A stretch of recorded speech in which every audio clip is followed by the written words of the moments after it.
సహోదరుని ద్వేషించకూడదు, దూషించకూడదు.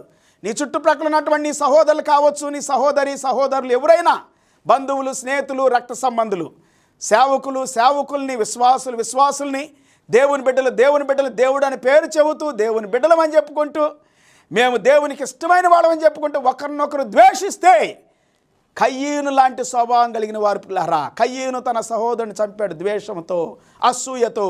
అలాగని యోసేపు మీద తన అన్నదమ్ములు కూడా అసూయపడ్డారు.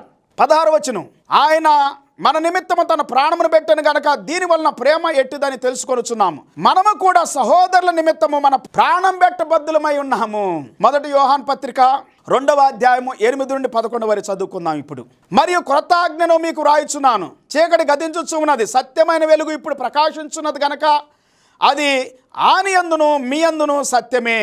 వెలుగులో ఉన్నామని చెప్పుకొనుచు తన సహోదరుని ద్వేషించువాడు ఇప్పటి వరకును చీకటిలోనే